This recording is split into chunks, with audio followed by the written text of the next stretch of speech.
Love at the curve of destiny. I wake up every day before the sun even thinks about rising. The sky is still completely dark.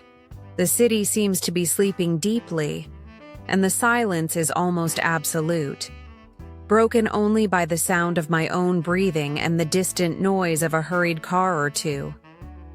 I stretch slowly, wash my face with the cold water from the faucet that insists on being colder than it should, and put on my worn-out apron, stained with coffee and stories. It hasn't been pretty for a long time, but it's my companion in the fight, witness to my good days and the not-so-good ones. I hurriedly comb my hair and tie it in an improvised bun, a little crooked but practical. I don't have time for vanity.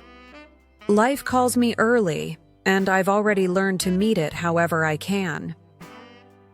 Before leaving, I take one last look at my small kitchen, make sure the door is locked, and go down with the bike waiting for me leaning against the garage wall. It's old. It's lost its shine. The handlebars are scratched, the seat is torn, and one pedal sometimes refuses to work. But it's mine, my partner every morning. It creaks with every uphill, makes noise on the curves, but it has never let me down. Riding through those still empty streets makes me feel part of something bigger. The cold breeze hits my face, and despite the accumulated tiredness, I keep going, because I know every pedal stroke brings me a little closer to making what I still dream of come true, even with little in hand. The city slowly wakes up as I pedal. Windows start to light up here and there, and I carefully cross familiar streets, avoiding potholes I've memorized. And so another day begins. A simple day. My day. I work at a small, cozy coffee shop, one of those hidden in the heart of the downtown where people pass by hurriedly, often without even noticing the carefully decorated display window. It's a simple place, but full of human warmth, and it's where I spend most of my days. The paycheck I receive at the end of the month is modest. It barely covers the rent for my small apartment and basic bills, like the gas I use so carefully to save. Still, it's my livelihood, my source of income, and that's why I value every minute I spend there, even on the toughest days. I don't complain. I've learned over time and through life that happiness doesn't always live in abundance. Sometimes it hides in the details almost no one sees. I've learned to find beauty in the simplest things. The steam rising from a freshly served cup, the clinking of spoons on porcelain, the bubbling sound of the coffee machine in the background like an old punctual friend. I love the smell of fresh coffee filling the air early in the morning, bringing that welcoming fragrance that somehow calms me. Even with deep, dark circles from little sleep and too much worry, I try to smile at every customer who walks in. It doesn't matter if they're kind or rude, if they speak softly or shout orders one after another. I smile, because I believe my effort matters, even when it's not recognized, even when the world seems not to notice I exist. I like knowing that, in some way, I'm part of someone's routine, that the coffee I make might be that person's only moment of pause in their day. I like imagining that maybe, without realizing it, I make someone's life a little better, even if just for a few minutes. That gives me strength, that gives me meaning, and so, between trays, cups, and silent dreams, I keep living. One day, at a time. While I count every coin to pay the bills at the end of the month, balancing rent, electricity, gas, and sometimes postponing needs, on the other side of the city, there is a universe completely different from mine. A world I only knew from the glossy pages of magazines someone left at the coffee shop, or from the fancy store windows I see from afar as I pedal to work. It's a world of tall buildings with glass facades reflecting the sky like mirrors, where everything looks clean, expensive, and out of reach. There, cars don't creak like my bike. They glide through the streets with elegance, gleaming under the sun, driven by people who don't have to worry about gas prices. People dress impeccably, in perfectly tailored suits, watches worth more than everything I own, hair perfectly, styled, and eyes that always seem to know exactly where they're headed. In that world, everything seems organized, controlled, planned with precision. Schedules are full of important appointments. Conversations revolve around business deals, mergers, strategies, investments. It's a place where time runs faster, where haste is a habit and pause is a rare luxury. It was in that setting, so far, from mine, that he appeared. Raphael. His name came before the impact, both literal and emotional. He's young, handsome in a way that draws attention effortlessly. He has that kind of presence that fills a room even when silent.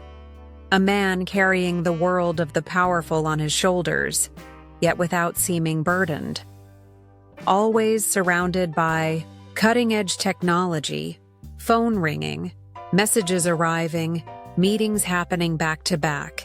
A successful executive, the kind you imagine was born under a lucky star, or maybe all of them. He walks fast, talks fast, lives fast. He has time for everything, except for wasting time on feelings. And yet, he was the one who looked at me differently. Just him, with all that world of luxury, goals, and a guaranteed future, paused for a moment. And in that moment, everything seemed to slow down. Raphael is a man in a hurry. Yes. A hurry to win, to grow, to go even further.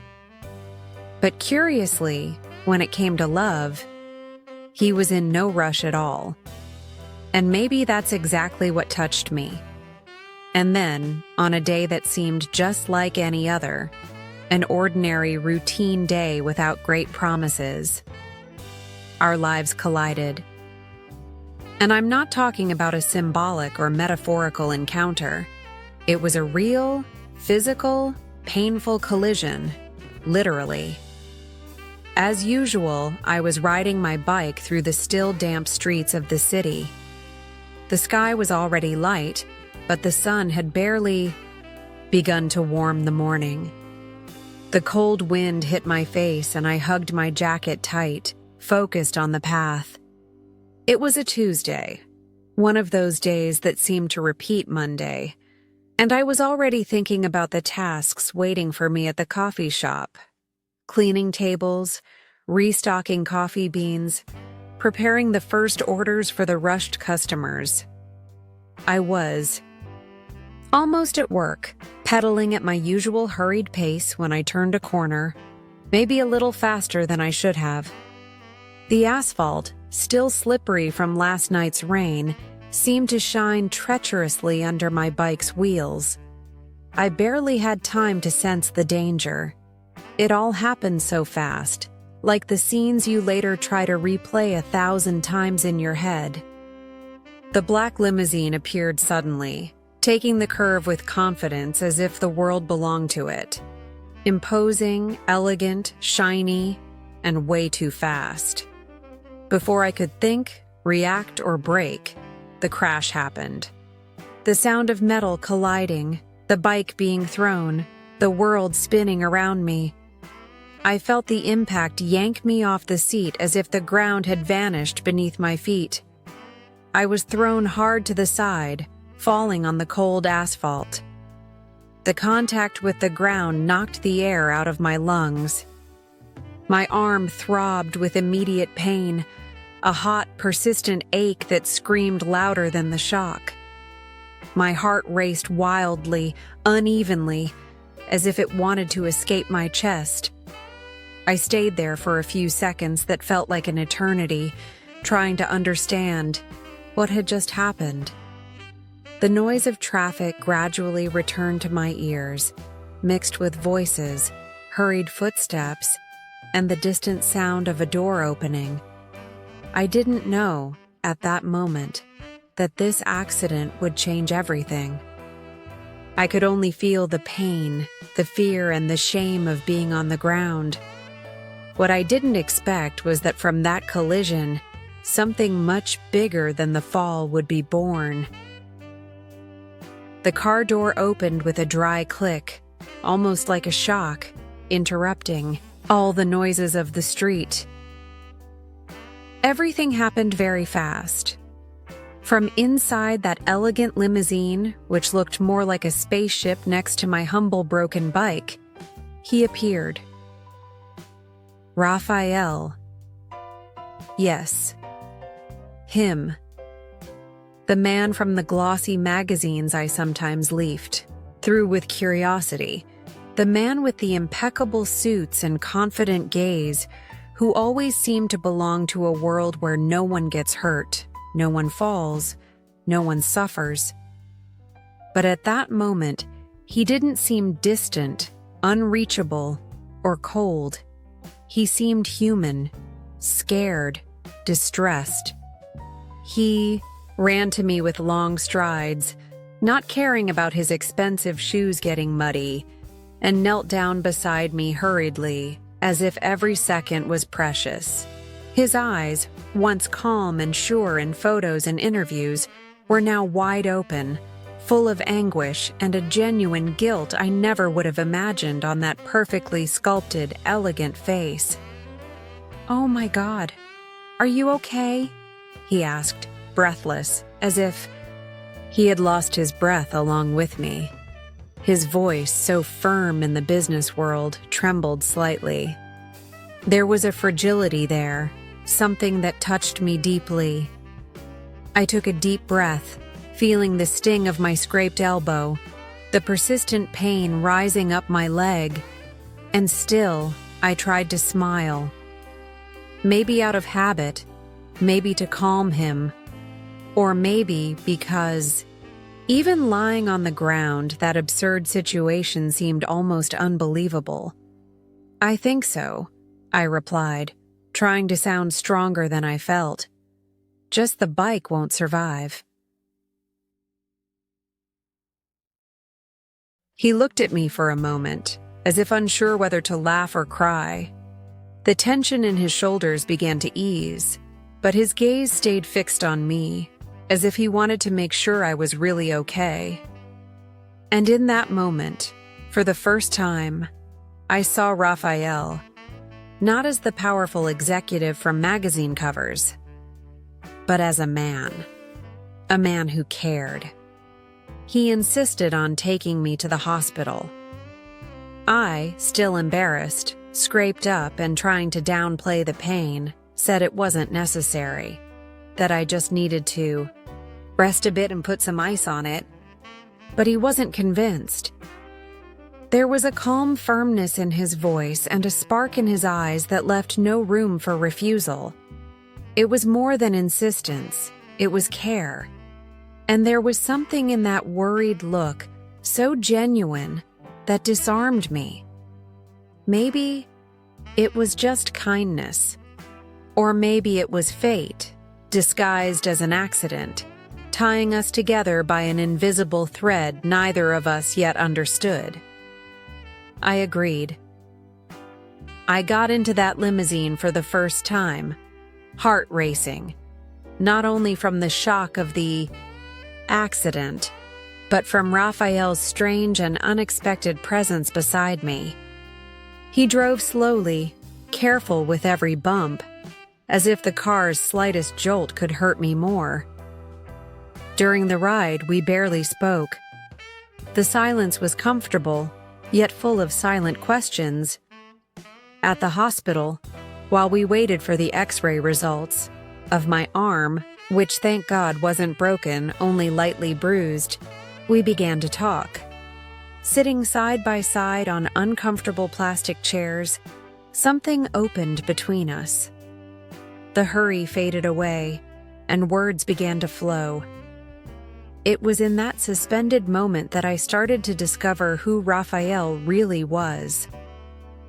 Behind that expensive suit and the tie that looked meticulously adjusted, there was a real man. Kind, maybe a little tired, curious, and to my surprise, full of doubts about his own life. We talked about simple things. Coffee, for example. He told me he drank several cups a day in paper cups between meetings, always rushed, always standing, never really paying attention to the taste. I laughed. I said that for me, coffee was almost a ritual. It was the smell that awakened the senses, the warmth that embraced on cold mornings, the necessary pause in the middle of the rush. I told him about my work at the coffee shop, about how, even earning little, I loved seeing people calm down with a warm cup in their hands. I said, it was fascinating to watch how a well-made coffee could change someone's mood. He listened with genuine interest, as if every word I said was a delightful discovery. When I told him I ground the beans myself every morning, he widened his eyes as if I was talking about alchemy. Seriously? You really do that? He asked, with a mix of surprise and admiration. I don't even know how to make a simple coffee. That made me smile. It was curious to see someone so powerful, so used to commanding everything, admit that he didn't know how to do something so ordinary, but there he was, stripped of certainties, sitting next to me, discovering the value of small things. In that white room, under cold lights and the distant sound of hurried footsteps in the halls, a connection was born between two completely different worlds. And for the first time, I realized that despite everything, maybe they could meet. That conversation at the hospital, which started shyly, almost as a remedy to mask the discomfort of waiting, ended up lasting hours. Time simply passed without me noticing. With every word exchanged, every shy laugh, a part of me warmed inside. It was as if, suddenly, I was living a scene that only existed in movies. But it was real, and I was there, being looked at with interest, being heard with attention. When I realized it, I was already smiling at Raphael in a way I hadn't smiled at anyone for a long time. A spontaneous, light smile, full of something I couldn't name, maybe hope. When we said goodbye, that night, with a long wave and a look that seemed to say everything words couldn't, I confess I thought it would be the end. He, with his busy life, important commitments, a routine spinning at high speed. And me, with my coffee-stained apron, my broken bike, and my small dreams stored in cardboard boxes. I thought that beautiful and unexpected connection would be just a fleeting moment, a brief story with a set time to end. But the next day, to my surprise, he showed up. Yes, him, Raphael. He walked through the coffee shop door with the same elegance as always, but with a smile on his face that seemed softer. He sat at the counter, right in front of me, ordered a coffee, this time with flavor, he joked, and stayed there watching me, but not in an invasive way. He looked at me as if wanting to memorize every gesture, as if the simple act of me cleaning a cup or preparing an espresso was somehow fascinating. And he came back the next day. And the next. And so, little by little, his presence became familiar. Every morning that passed, I already expected to see him walk in, as if that moment had become a beautiful part of my routine. We started talking more, even with the counter between us. Sometimes he'd ask silly questions just to hear me answer. Other times he'd just sit there silently, sipping his coffee slowly, as if he had finally learned to savor time. Until one morning, one of those without big expectations, he showed up with something different, a new bike. It shone under the sun like a gift taken from a dream. Blue, with a basket in front, thick tires, and a red bow tied to the handlebars. It looked like a movie scene. "It's for you," he said, a little awkward, scratching the back of his neck. "Since, well, I was the one who messed up your old writing companion, I thought it was fair to fix it somehow." I laughed. At first I refused. I felt embarrassed, said I didn't need it, that he had already done so much. But he insisted, with such a sweet and sincere smile, that there was no way to say no. I accepted, yes. Not only the bike, but the gesture, the affection, the care hidden behind that gift. I accepted because, little by little, without me realizing it, he was already winning me over. Not with flowers or exaggerated promises, but with presence, with listening, with a rare kind of attention that nowadays is worth more than gold. And that morning, as I got on the new bike for the first time, I realized something inside me had changed too. I was starting to pedal toward something new, something that maybe was called love. As days passed, and then months, a delicate and beautiful thing began to happen between us. Without big declarations, without rushed promises, just gestures, just presence. Raphael, that man from the world of skyscrapers and expensive watches, began to appear more often in my life. And not just at the coffee shop.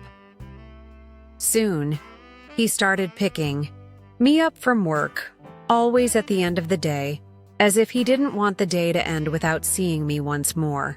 Sometimes we'd just stay there inside the car, with the window down and the radio low, watching the city calm down. Other times, he'd take me for a ride, showing me places I'd never visited, even though I'd lived nearby for years. He seemed to want to show me his world, but carefully, gently, respecting the pace of my gaze. One day, he stopped the car in an empty parking lot and said, with a mischievous smile, that it was time for me to learn to drive. At first I was nervous. I trembled just thinking about stepping on the gas. But he was patient, calm, steady.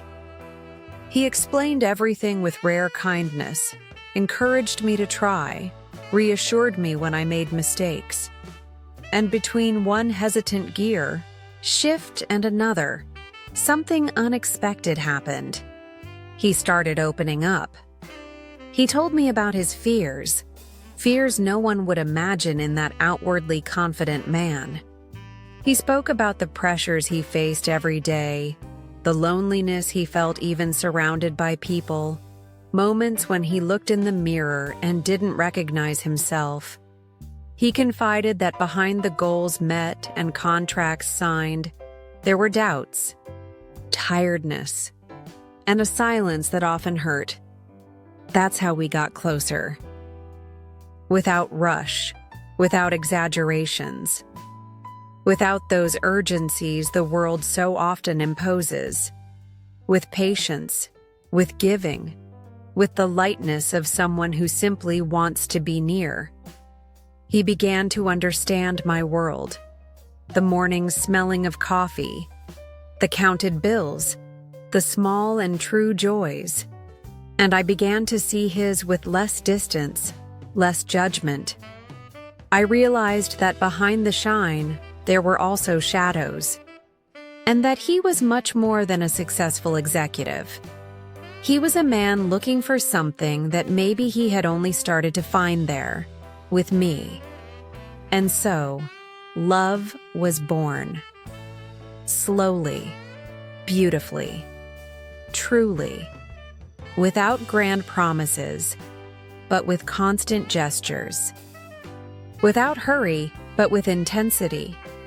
A love that didn't come like a storm, but like a breeze. That didn't shout, but whispered. And for that very reason, it grew strong. True. And ours. Our first official date, if we can even call it. That was far from the elegant ballrooms and dim lights of fancy restaurants I always thought would suit someone like him. No menus in French or bow-tied waiters, no rehearsed sophistication. Instead, we chose the burger truck at the park, the same one I'd been going to since my teens, where the seats were plastic and the napkin barely held the mess from the mayonnaise. We sat side by side on one of the benches, our feet still feeling the coolness of the stone floor after the light late afternoon rain. The smell of the burger grilling on the grill mixed with the distant sound of cars passing by and the laughter of children playing nearby. Everything was so simple, so real. We ordered fries, 2 hearty burgers, and soda in a large cup. When our hands accidentally touched while reaching for the ketchup packet, I felt a shiver that started at my fingertips and went straight to my heart. He smiled a little sheepishly, but his eyes said so much. Then, in a careless gesture, he squeezed the packet too hard and ended up with a red streak on his shirt sleeve and the tip of his nose. He burst out laughing, loud and spontaneous, as if, for a moment, the weight of the world had slipped off his shoulders. And there, in that silly, genuine moment, I saw something that touched me deeply. He wasn't the flawless executive from the magazines.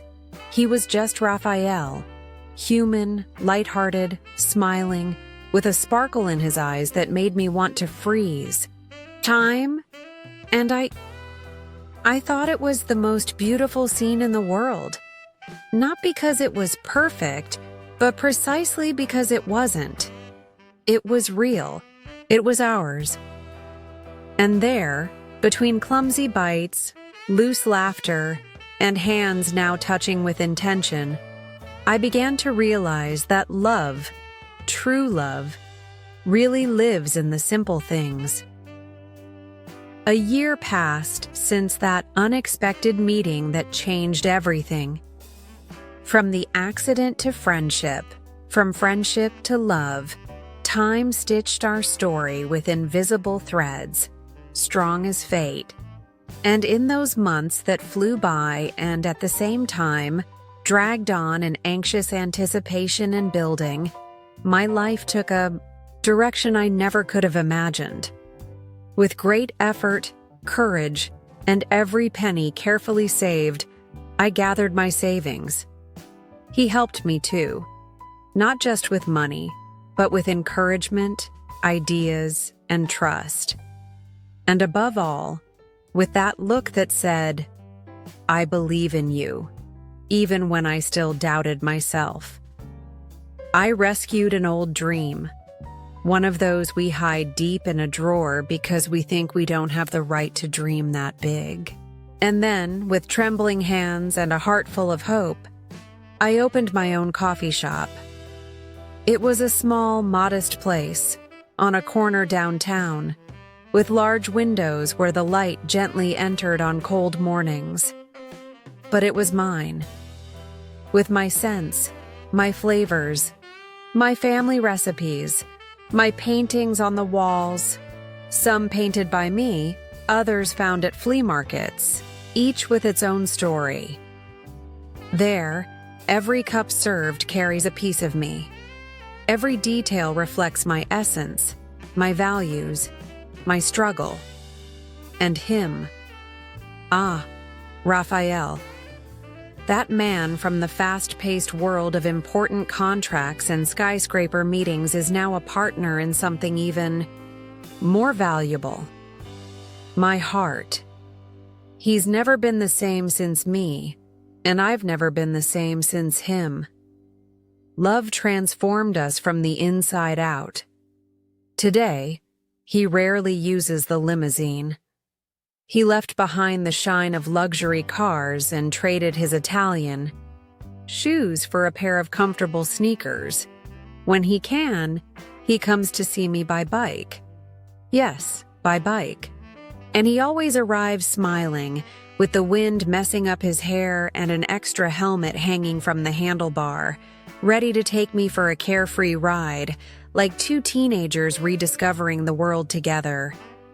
We pedal through the streets like we're flying, sometimes in silence, other times laughing out loud at silly things.